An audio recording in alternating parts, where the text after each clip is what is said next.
রাজশাহী থেকে আমাদের সাথে সরাসরি যুক্ত হয়েছেন সহকর্মী ইউসুফ আদনান। আদনান, শিক্ষার্থীদের আন্দোলনের এখনকার কি পরিস্থিতি দেখতে পাচ্ছেন? তারা কি শিক্ষামন্ত্রীর পদত্যাগ দাবিতে এখনো অনড় আছেন কিনা এবং মহাসড়ককে এখনো অবরোধ করে রেখেছেন তারা? ক্লেমন নিয়ে এলো বিরাট কারবার। ইউনিক কোডটি সাবমিট করলে জিততে পারো লক্ষ লক্ষ গিফট। বিস্তারিত ফেসবুক পেজে। হ্যাঁ দোলা, এখনও রাজশাহী মহাসড়ক অবরোধ রয়েছে। শিক্ষামন্ত্রী ডাক্তার আ.ন.ম এহসানুল হক মিলনের পদত্যাগের দাবিতে এইচএসসি পরীক্ষার্থীরা আজ দুপুর থেকে রাজশাহীতে মহাসড়ক অবরোধ করে রাখে। আজ দুপুরের দিকে রাজশাহী মহানগরীর তালাইমারিতে রাজশাহী ঢাকা মহাসড়ক অবরোধ করে তারা তাদের বিক্ষোভ করছেন এবং তারা বলছেন যে এই শিক্ষামন্ত্রীর পদত্যাগ না হওয়া পর্যন্ত তাদের যে দাবি তুলছেন সে দাবি তারা পালন চাচ্ছেন। এখানে যারা আন্দোলনকারী রয়েছেন তার থেকে আমি জানবো একটু যে আপনারা কি দাবি রাখছেন এখন?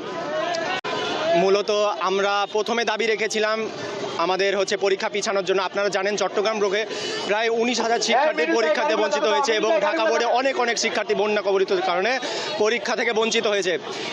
এই এক হেঁটু পানি, গোটা শরীর ড্রেনের ভিজা পানি, এমনকি আমাদের বোনেরা রজচক্র রাখা অবস্থায় এই বন্যার পানিতে ভিজে এক ভোগান্তির মধ্য দিয়ে পরীক্ষা দিচ্ছে। যদি তাদের কোনো রকম ইনফেকশন বা কোনো ধরনের সমস্যার জটিলতা দেখা যায়, এই দায় কি আমাদের মিলন স্যার নেবে? আমরা এখন প্রধানমন্ত্রীর কাছে দাবি রাখবো, আপনি আপনার এই শিক্ষামন্ত্রীর পদত্যাগ করান। আমরা আদৌ সেই শিক্ষামন্ত্রী চাই না যে শিক্ষামন্ত্রী আমাদের কখনো বন্ধু হতে পারে না। শুনছিলেন যে আমরা এখানে আরো একজন শিক্ষার্থী রয়েছে, তার থেকে জানবো আসলে তোমরা কি দাবি রাখছো একটু বলবা। আচ্ছা, তখন থেকে তো একটা কথাই বলছেন যে কি দাবি রাখছো। আমাদের দাবি তো আপনারা জানছেনই।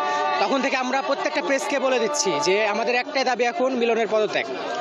ঠিক আছে, আমাদের এখন একটাই দাবি, এই দাবিতে আমরা প্রকাশ করি। হ্যাঁ দর্শক শুনছিলেন এখানে যে সকল আন্দোলনরত শিক্ষার্থী রয়েছে তারা বলছে যে শিক্ষামন্ত্রীর পদত্যাগই তারা একমাত্র দাবি করছেন। আমরা দেখেছি দুপুরে এই রাজশাহী মহানগরীর এই তালাইমারিতে বিভিন্ন প্রতিষ্ঠানের শিক্ষার্থীরা এসে জড়ো হয় এবং জড়ো হওয়ার পরে পুনে 3টার দিকে থেকে তারা রাজশাহী ঢাকা মহাসড়ক যেটি রয়েছে সেটি অবরোধ করে বিক্ষোভ করতে থাকে এবং এ সময় শিক্ষামন্ত্রী ডাক্তার আ.ন.ম এহসানুল হক মিলনের বিরুদ্ধে বিভিন্ন রকম স্লোগান দেয় শিক্ষার্থীরা এবং তারা শেষ মুহূর্তে তারা বলছে যে তারা যদি শিক্ষামন্ত্রীর পদত্যাগ না করা হয় তবে তাদের যে দাবি তা আদায় করে ছাড়বে এবং আন্দোলন অব্যাহত রাখবে বলে জানিয়েছেন। আসলে এই ছিল আমার কাছে রাজশাহী থেকে সর্বশেষ খবর। দোলা। ইউসুফ, ধন্যবাদ আপনাকে।